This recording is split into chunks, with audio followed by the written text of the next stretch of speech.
People react differently when I tell them I'm having a C-section. It's honestly like they're disappointed for me, that it's a letdown. But at the end of the day, you get the same result. You get your baby. As excited as we are, we have no idea what we're doing. Everybody needs help.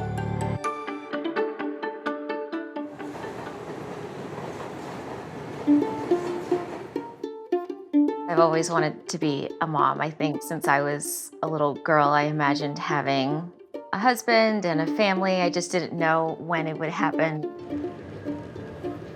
I'm at a Meet the Doula event. I'm last minute looking for a postpartum doula.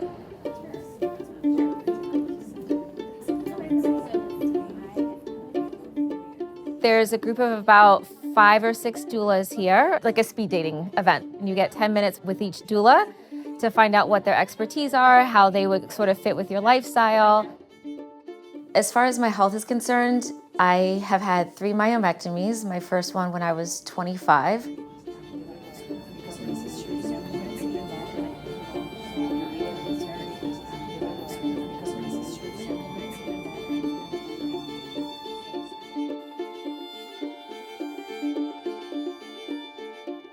The doctor at the time told me if you don't have kids in the next 5 years, you probably never will, and you'll probably need a hysterectomy pretty early into your 30s. So he's kind of a miracle. Hi, good. Nice to meet you. My name is Maria Dangond, and I am a doula. I grew up in Colombia. I've always been in the coaching world, mentoring people, supporting people, and I realized that becoming a doula was my thing. I have a scheduled C-section on August 8th. Born January 8th. I am too. What? That's so funny. January 8th, that's my birthday, yeah. I was like, oh, I hope she hires me because we connected so well. And I left. And 2 days later, the owners of Birth Focus, they emailed me. They're like, Malika wants to work with you. And I was very excited. You're not using a midwife, are you? No. We chose Maria because she had such a calming effect.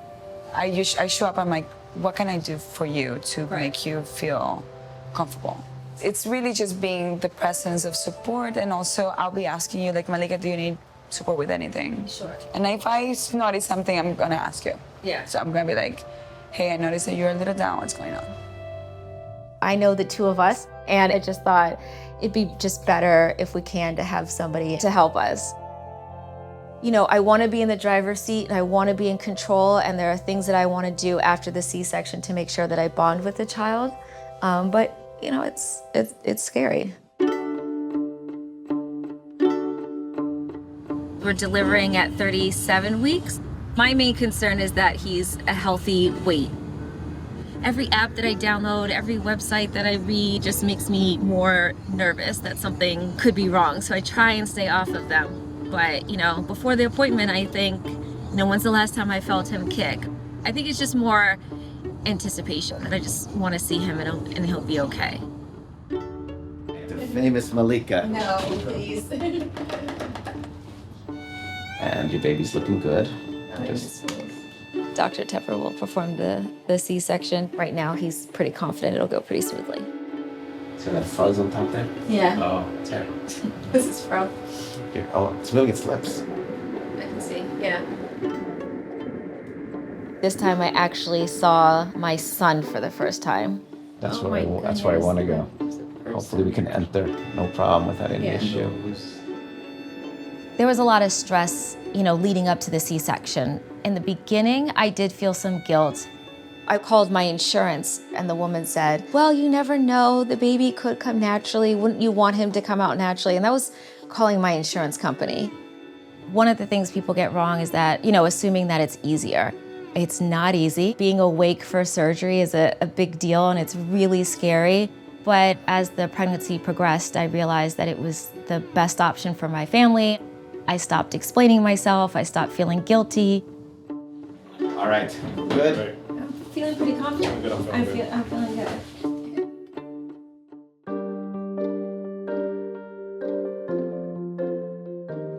We're excited for the baby. Like, I can't believe he'll be here in a week and a half. I decided to get my hair done today. This is just one of the ways that I'm preparing for the baby to try and make my life a little bit easier. If nothing else, my hair will look cute. Since we have a postpartum doula and not a birth doula, it's just gonna be Andrew and me till the baby's born. I won't see Maria until after I get home from the hospital.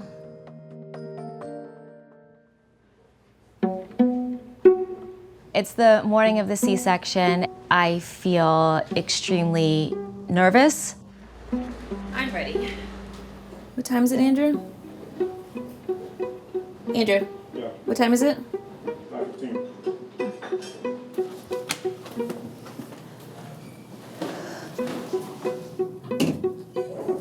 This is crazy. It's gonna only get crazier. But it's gonna be fun crazy. On the car ride to the hospital, I don't want to hear anything my husband's saying. I know he's trying to calm me down, but I just felt like I was drowning. Just feels like you're underwater and everything's moving slowly. I was overwhelmed. I had trouble expressing how exactly I felt because it was all new to me.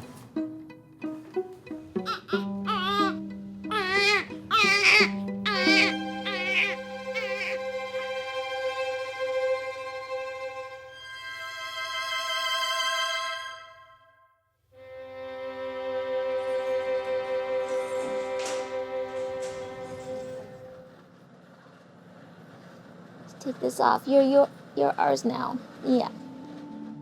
Coming home from the hospital, I feel like I don't know how to care for a baby, and I just felt like the weight of the world was on me. And my husband was gonna ask me questions that I didn't know the answer to, and the baby was gonna want something that I couldn't provide. So I feel nervous. I don't know if there's a word for the way that you feel. So what happens with every single pregnancy is that women get really prepared for the birth, but they never prepare to what comes after. I'm in more pain than I've ever been in my life, and breastfeeding is the most challenging thing I've ever tried to do, and I'm hoping Maria can help me with that. I don't know about this. The first day that I was with them, she needed the most support. I walked into Malik and Andrew's apartment, and Andrew was cooking, so he was like all over the place too. I saw that it was a little bit messy, but that's normal. It's expected.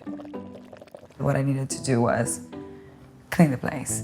It's not the case every time, but I just felt like that's what I needed to do. It was a huge help to have support here while we became adjusted to being new parents. Oh, this is so much better than the hospital bed. Hey. It's Andrew's birthday, actually. So they text me today and they're like, can you actually be with Lenny while we go out to dinner? And I said, yes, of course. So I'm gonna hang out with the baby while they go get a dinner.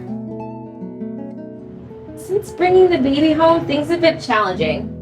There's definitely a lot of guilt to rely on your partner so much. There's this, I guess I had an idea that I have to have it all together, that I should know, I should be able to take care of my baby and I should be able to take care of myself. And it's impossible to do it by yourself. Either during pregnancy or right after pregnancy, you start hating where you live, you start hating your husband, you start like, it's just all part of it. Like, it's all like, there's nothing wrong with you. It's just like, it gets stressful.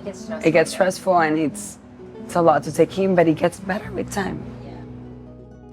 Having Maria as our doula was a huge help. She cared for the baby, was a great mediator between my husband and I don't think I could have done it without her. I was really grateful to have found her.